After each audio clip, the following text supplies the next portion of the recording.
to this edition of Border Report Live. My name is Rudy Mideles, and I am your host here in Harlingen, Texas, in the Rio Grande Valley of deep South Texas. Got an incredible program lined up for you today. In just a moment, our Salvador Rivera is going to be joining us to tell us a story that is very interesting when it comes to deportation happening in detentions that are happening with ICE at federal government buildings. And a little later, our South Texas correspondent, Sandra Sanchez, is going to join us with a special guest for today's program. The managing director of the North American Development Bank, Mr. John Beckham, is going to be joining us in just a little bit as well. So we're very much looking forward to today's program. But as always, we're going to start by taking a look at what's trending across the border, starting with the latest as federal immigration agents arrive in Charlotte, North Carolina. Now, that happened this weekend, as we reported to you. And now they plan to expand their immigration deportation enforcement to Raleigh. That's according to the mayor of Charlotte, who says the expansion could come as soon as today. Mayor Janet Cowell said she didn't know how large the operation would be or how long agents would be present, as immigration authorities haven't spoken about it. But take a listen to what Homeland Security Kristi Noem had to say when asked why agents had been sent to North Carolina. In fact, Charlotte specifically, we had a high number of child abuse, trafficking, neglect type of instances that we had identified over our work there. And so these operations are based on where we have a criminal element to our illegal alien population that's in the country and what we can do to get them off of our streets and protect our children and people. And moving on to the next story, attorneys and migrant advocates in San Diego are concerned about what's happening at the U.S. Citizenship and Immigration Services offices in downtown San Diego. They tell Border Report that federal immigration officers are working inside the building, arresting unsuspecting people who are showing up for citizen and visa appointments. And I wanted to bring in now our San Diego correspondent, Salvador Rivera, to expand on this reporting that he has brought us. Salvador.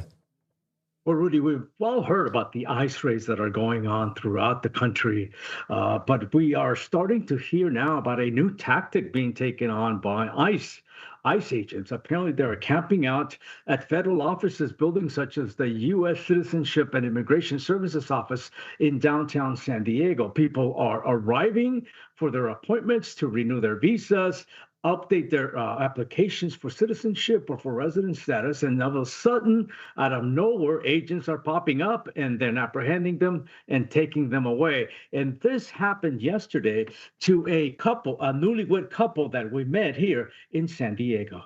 Joshua and Hene Deguman tied the knot a little more than a year ago, but their marital bliss hit a big snag Monday morning after Hene showed up at the U.S. Citizenship and Immigration Services office in downtown San Diego for an appointment. She's been here on a student visa. It expired. She got a work visa, and then before it expired, we got married. Deguman says during her appointment inside the building, agents burst in. ICE agents came in and just arrested her. According to Deguman, his wife was technically out of status, something she was in the process of fixing by getting her citizenship. One moment you're planning breakfast, the next moment you're planning an attorney. It seems like this is like entrapment. It seems like they're having you come in for something that you think is going to happen. It's the exact opposite. Deguman's wife has been taken to the Otay Mesa Detention Center. He hopes the facility provides medication for her diabetes. It's killing me knowing that my wife is going to be in a detention center, maybe deported. They said maybe they won't deport her, but they were very stern about it. They gave us about 2 minutes to say goodbye, and that was it. Deguman says he and his wife were aware of the ICE raids going on across the country, but they never thought it would happen to them, especially at the USCIS facility, calling it entrapment. It was the last thing I thought would ever happen. So it's as if they're hiding in offices, waiting for a certain signal or a call, then they come in and they arrest you. Here I am thinking we're going to have a life together forever, and now she could never come back to the U.S. again. Attorneys have told Border Report what happened to Hene Deguman has been happening to others here in recent weeks.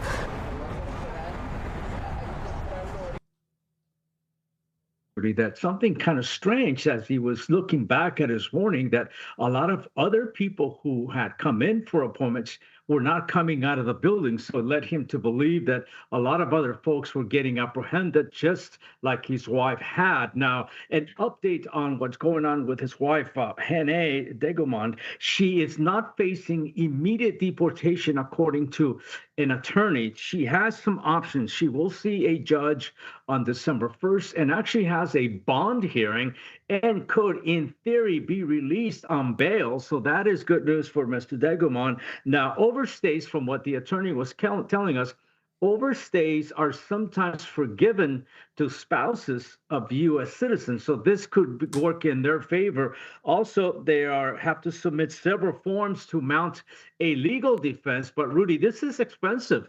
The attorney was telling us that to mount such a legal defense can cost you about $10,000. Wow. So it's pretty pricey. But they're hopeful that she can stay here. They are afraid that she goes back to Norway. It's going to be very difficult on her because of her diabetes. She tends to be cold all the time. This is what Mr. Degomond was telling us. That's why she preferred being in Southern California in a warm weather climate, which she could feel a little bit better with her diabetes. But this is, it seems like they have a long fight ahead of them. Yeah, it sounds like it's an expensive one as well. So thank you so much for your reporting, Salvador. We appreciate it. And I'm sure you're going to stay on top of this story as it develops throughout the process. We appreciate you. San Diego correspondent Salvador Rivera. Moving on, in Mexico, unidentified gunmen killed 7 men during a horse race in southern Chihuahua this past weekend. There's a map of where Chihuahua is located on your screen now. Now, it is an attack that Mexican police attribute to an ongoing feud between 2 criminal groups.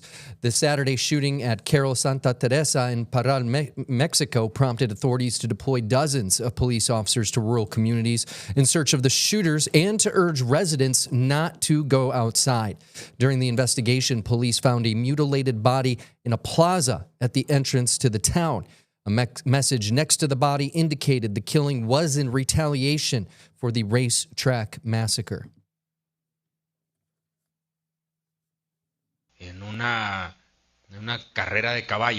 It was a horse race taking place at Carol Santa Teresa. It was an armed aggression between 2 criminal groups, and 7 people lost their lives. According to our investigations, some of the people killed belonged to a criminal group operating in the region. Some were even wanted by the police for generating violence. Mexican Army troops and National Guard members have been deployed to the city there and have also set up highway checkpoints. We're going to take a quick break, but when we come back, our South Texas correspondent Sandra Sanchez is going to be leading a conversation with the managing director for the North American Development Bank, Mr. John Beckham. Looking forward to that conversation when we return. Border Report Live is back in 1 minute.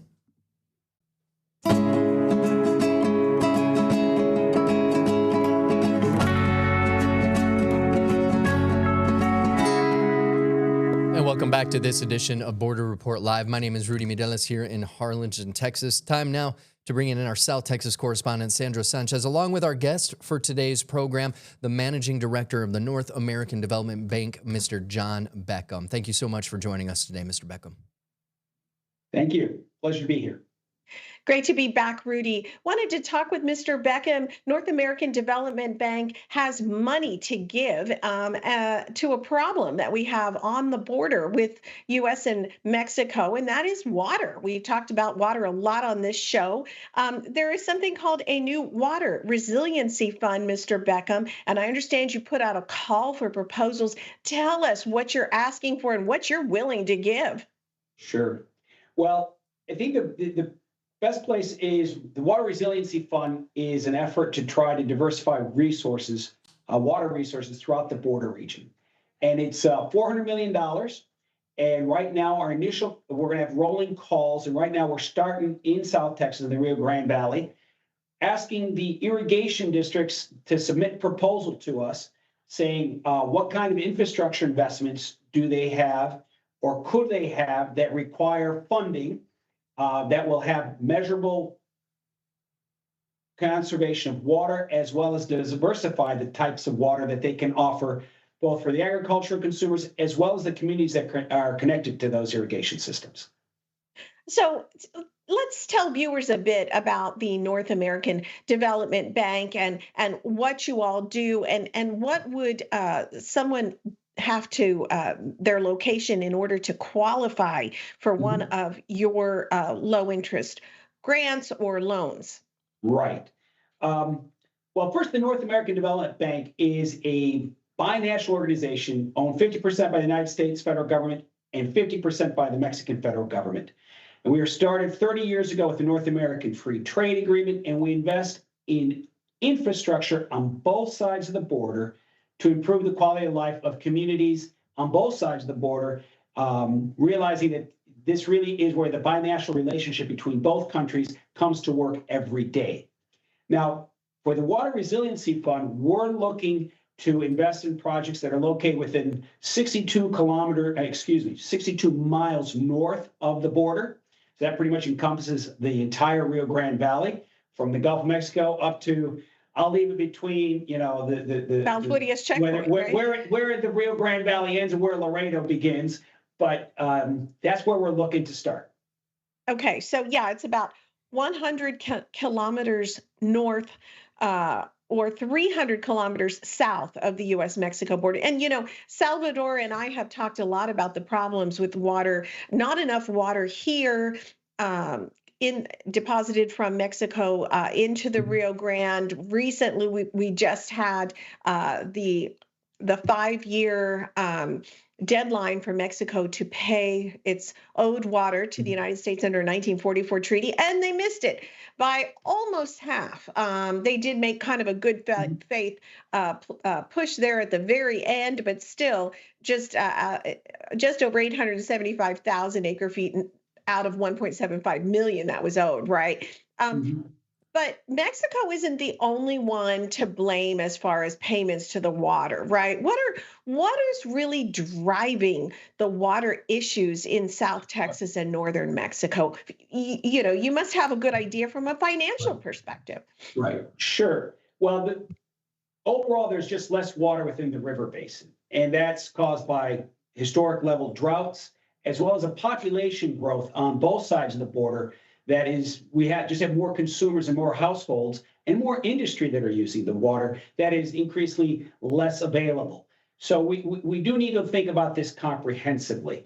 The amounts of money that are at stake here are tremendous. The 1836 project in Texas projects that for the state of Texas, it needs over $120 billion in new water infrastructure. So that's just a colossal number. And so our program is designed is to catalyze money from the state of Texas, municipalities, private funding, to invest in urgently needed water conservation and diversification projects. Now, I understand that in order to qualify, the projects must meet one of 3 categories: agriculture, water conservation, water resource diversification, and water conservation in a municipal system. Kind of explain that. I mean, what do you want? You want to see covered canals, pipes? Sure. What do you want to see? We want, frankly, Senator, you said it, all of the above. We want to see covered canals or changing canals to pipe. We want to see fixing the leaks. There's a lot of water loss in the leaks. We'd like to see improved metering, so you know actually who's consuming the water, that they're being appropriately charged for it. I think we're also looking at projects such as reuse. So give the turn to the water a couple different times before discharging it into nature. There's also efforts to recharge aquifers. And lastly, there's desalinization, whether that's brackish groundwater or seawater. Right now, in this first call, though, we really think it's mostly going to be putting irrigation, improving the distribution of water loss in irrigation systems and the canals that push the water into the municipalities. You mentioned this first call is basically the Rio Grande Valley. What counties specifically are eligible? And does this mean the Rio Grande Valley is in, crisis situation with the water that we got to fix first? Right. Well, it's not our word. It's the judges of Hidalgo and Cameron County declared a water emergency 2 year and change ago, and we've been working with them since then with some technical assistance. So the urge is the need is urgent. The counties we're focused on are Willacy, Cameron, Hidalgo, and Jeez. Starr, I believe Starr Starr. County. Thank you very much. Well, I had a live brain down here. spasm You're there. based in San Antonio. It's not right off the top of mind for Well, you then. I am, but I've traveled through all of them, and I'm embarrassed about that. But thank you for bailing me out. So this new announcement of a call for project proposals came earlier this month on November 6th at the Binational Rio Bravo Symposium that was actually held right here in McAllen. What did leaders say at that time, and how did they react to the fact that, hey, money's going to be available and you can start applying now? I think first, the response was phenomenal. The response was very receptive. There was a lot of gracious gratitude saying, we've been asking to get some kind of financial support. They understand it's going to have to be a blend of financing, some loans that are going to have to be repaid, albeit at a lower interest rate, a combination of grants. So there was receptivity and gratitude. We received our first solicitation earlier this week. The period for submitting applications is through January 8th. So we're really encouraged that we're going to have a strong pipeline of projects to undertake in this first go around. When will you make a decision about issuing the funds? Will it be after the January 8th deadline? That's a fair question. What we believe to do is if we can begin moving on a particular application, we will do so as soon as possible. But there may be a resource allocation question, so we're likely to see what takes stock in February, what we have, and try to prioritize these based on shovel ready and the expected level of water savings that can be used throughout the system. You said water savings, so I'm going to ask you, is money the only thing that's going to fix this problem, or is education and a different mindset going to be necessary? Well, I think it's a big toolbox that we need to sharpen up. So I think there is water conservation. I think we need to invest in the infrastructure. We need to maintain that infrastructure. We need to be creative in trying to optimize the water we get. What do I mean by that? Could be stormwater capture, then figuring out how to clean that water either for industrial, agricultural use. So I think that's an all the above kind of mentality. We're going to have creativity, conservation, and really figure out that we have to invest in water. That means we have to pay for the infrastructure. Well, and when you say invest, if you're talking desal, you are talking close to $1 billion projects, right? I mean, we've got one going on in Corpus Christi that's in its 10th year. The McAllen Rio Grande Valley is hoping to start one as well, but that's very expensive and it's more long-term, correct? Yes, it is very expensive. Those water utilities that have desalination use it as within a blend. It's almost like a wine. They have different sources of water, groundwater, surface water, and desal water, because that is the most expensive. So they try to come up with a blend that's diversified and still cost effective. Well, that's an interesting way of thinking on it. I when you said blend, I think of a rosé, which is a mixture between a white and a red, and now you're blending your water, and maybe this is a way to connect to more of the public and get them thinking about water too. Absolutely, absolutely. So, other than this water resiliency fund, is there anything else at NADBank, that you're looking forward to as you go to renegotiate USMCA in the next upcoming year? Well, the bank isn't directly involved in USMCA, even if we are a product of it. I think we believe the binational relationship is strong and dynamic. We need to articulate that. Sometimes the negative headlines dominate the negotiations. So the bank really tries to be an instrument for both countries that works for the benefit of the Mexico and United States, as well as the border communities. And we've worked through the last year with the transitions in the presidencies in both countries, and we're optimistic that we work and that both administrations realize that the bank is an important tool for both nations. You're almost like a diplomat there, a financial diplomat. Now, it's you have to do a fine dance, and Yeah. you must have some very interesting conversations with Mexican leaders and officials who take you into their confidence. And I mean, how hard is it to have these conversations and tell it to them straight on the U.S. side or on the Mexican side? Right. But we were sort of joking before we went on air that I grew up in the border, but on the Great Lakes in Ohio, and I only know how to be straight with people, to be candid with you. So you try to say it in a constructive way. But I think where we can excel, and one of the things that motivates the staff at the bank is by speaking candidly and identifying a common problem, a common agenda, and a common budget to address it, we can actually make progress that benefits both countries. And I think that is a formula that is important to articulate and replicate in a lot of different discussions between the United States and Mexico. And do you have any upcoming meetings scheduled with, say, the Scheinbaum administration or leaders down there that that'll be crucial to getting the word out for this? Sure. Absolutely. Well, the next upcoming meeting, I'll be actually in El Paso, Juarez later this week. But more importantly, to your question, is December 8th, we will be hosting our semi-annual board of directors meeting here in San Antonio. So there's a private component as well as a public component.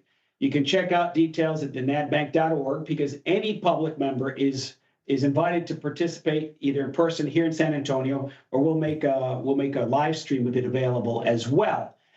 So that it will be an opportunity for us to have these types of dialogues with our board of directors, who is comprised of federal representatives of both countries, as well as some local border community residents. And I know that you mentioned your website. We also have a link to the project, and it's a lengthy paper. It gives kind of samples on how applications can be done, and that is also on borderreport.com. Thank you for doing that. We've been speaking with Managing Director for the North American Development Bank, Mr. John Beckham, about a wide range of issues surrounding the water situation between the United States and Mexico. We appreciate you being here today, sir. Thank you. All right. Well, stay with us. Border Report Live will be back in 1 minute.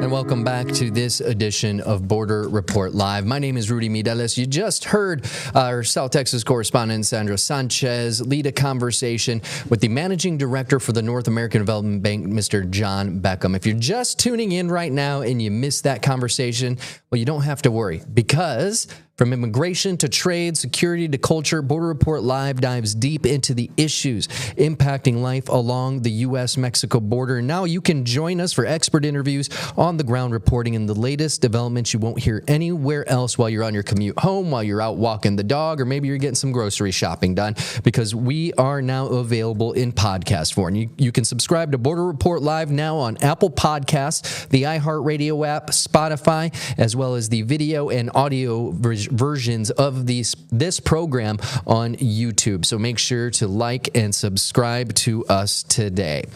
Taking a look at a few more headlines before we let you go for this edition, President Donald Trump is announcing a quote-unquote FIFA pass, which will allow foreigners with World Cup tickets to get expedited visa appointments. FIFA President Gianni Infantino was at the White House on Monday with the president. He says the U.S. wants to welcome the world for the global soccer tournament. Secretary of State Marco Rubio said more than 400 consular offices have been dispatched to handle visa demand. The president encouraged World Cup travelers to apply for their visas right away. Trump emphasized the importance of the World Cup success and mentioned the possibility of moving games if security concerns and safety concerns begin to arise. And staying on the visa topic, those traveling to see the soccer games may pay more for their visas. The cost to get a U.S. tourist visa is expected to go up by $250, according to the U.S. State Department. It's part of a provision included in President Trump's so-called One Big Beautiful Bill Act. The U.S. Consul General in Tijuana said there is an ongoing, quote-unquote, high demand for this type of travel document. 4 months ago, the cost of the coveted U.S. tourist visa was scheduled to go up by $250. It will soon cost $435 due to an applied, quote-unquote, visa integrity fee. On average, the U.S. consulate in Tijuana is processing 1,000 appointments per day. Let me say that again, 1,000 appointments per day for people seeking tourist visas. He says many people will be applying for visas to see the World Cup next year. The average wait time to receive a tourist visa right now is more than 3 months long. That's going to do it for us today. For Salvador Rivera in San Diego, Sandra Sanchez in McAllen today, and for myself, Rudy Mireles here in Harlingen, we appreciate you all being here. We'll see you tomorrow.